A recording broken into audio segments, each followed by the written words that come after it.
Hey, Twitter, it is the first week of December, and you know what that means. It's time for Broussard's Power Rankings. All right, at number 10, the Miami Heat.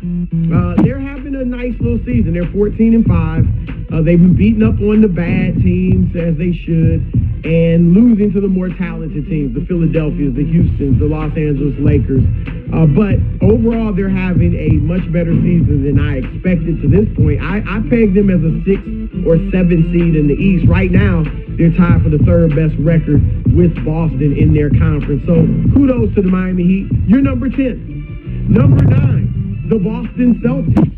They were playing really great basketball earlier in the year. They kind of come back to earth. They lost 4 of their last 8 games. And look no further than Kemba Walker for their struggles recently. Obviously, they missed Gordon Hayward. He's out too. But Kemba Walker was hurt, missed a couple games. But even since he's been back and before he got injured, he has hit a wall. There's been a lot of talk about how the Celtics are so much better with Kemba than they are with Kyrie. And I think they are overall. However, Kemba needs to start playing better if they're going to keep pace with the Raptors and the Milwaukee Bucks and even the Philadelphia 76ers. Over his last 6 full games that he's played, again, this is even before his injury, he's averaged 16.5 points on less than 35% shooting. They can't have that if they're going to be what a lot of people think they should. At number 8, the aforementioned Philadelphia 76ers. They're kind of getting it together. They've won 8 of their last 9, beat Miami, Indiana, Utah are some of the teams they've beaten recently.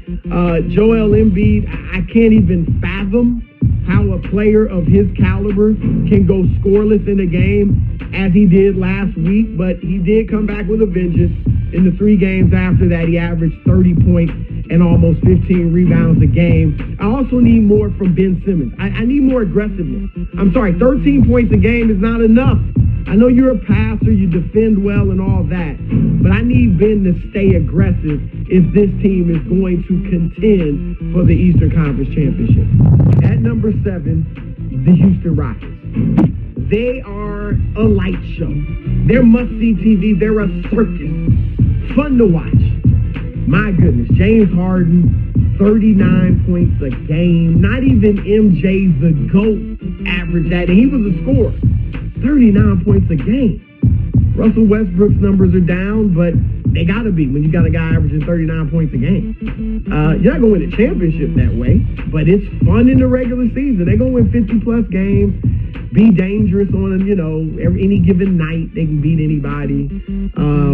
Defense has actually improved over the last 3 weeks or so. They're playing good defense, or, much better. They are what I thought they were. They are dangerous. They are fun to watch. They are exciting. They're volatile. They're number 7. Congratulations. And they'll probably stay around there. All right, number 6, the Denver Nuggets. I don't even think they're playing their best basketball. But yet they're 6-1 against teams with a 500 or better record. That's the best in the league against winning teams. I get it, they have the home court advantage with the altitude and all that, but still, got to give them credit. They are a team. Mike Malone has been playing real team basketball. They share the rock, and it could be a different guy on any night. And here's the thing, their best player isn't even playing his best basketball, Nikola Jokic. His numbers are down in scoring, rebounding, assists, field goal percentage, and 3-point field goal percentage. So he's not even gotten it going yet. I assume he will, and once he does, they will be even more dangerous and should rise up and could rise up in these power rankings. Number 5, I never thought I'd say this, but the Dallas Mavericks. The Dallas Mavericks. Luka legend. That's what I'm calling him. I said he's like Larry Bird. Larry was Larry legend. He's Luka legend. He is kind of doing this as a one-man show. No disrespect to Tim Hardaway Jr. and the rest of the supporting cast. They're doing their roles well. They got a second guy, Kristaps Porzingis, but he's not playing at an all-star level.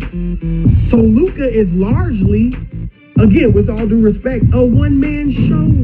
30 points, 9 assists, 9 rebounds. And in the past 3 weeks, Luka and the Mavericks have beaten LeBron, AD, and the Lakers, Harden, Westbrook, and the Rockets, and the Toronto Raptors. I mean, Luka is a bad boy, period. The end. And he's second in the MVP voting in my book, behind Giannis. The future is going to be wild with this guy. All right, number 4, Toronto Raptors. It has become abundantly clear that it was not just Kawhi. It was not just Kawhi Leonard. He had a squad with him. And he had some good coaching, too, with Nick Nurse. I mean, Pascal Siakam, who I said would be the breakout player of the year, and is, has essentially become their Kawhi. 25.5 points, 8.5 rebounds, 4 assists a game. Basically the numbers Kawhi put up last year. Field goal percentage a little lower than Kawhi's. 3-point percentage a little higher than Kawhi, so it's a wash. I'm not saying he's as good as Kawhi, because he's not. But he is tough. This dude is legit. He's a star, maybe en route to becoming a superstar. They won 7 straight games. Fred VanVleet is playing great basketball. And they got depth. And here's the thing. They are doing this largely without Serge Ibaka and Kyle Lowry, 2 of their best players. And they're one of 2 teams with Milwaukee in the top 5 in offense and in defense. I mean, they're legit. The Raptors, number 4. At number 3, the Los Angeles Clippers. They have had the most impressive start to the season thus far of any team in the league, because they're 15-6 and Kawhi Leonard's missed 6 games and Paul George has missed 11, and yet they have still beaten the Lakers, the Jazz, the Raptors, and the Mavericks, all by double figures. And then they've also beaten the Celtics and the Rockets. I mean, no team in the league has that list of victims. They have bodied all of them. Only top team they didn't beat was Milwaukee, but Kawhi and Paul George didn't play. And they only lost that one by a few points.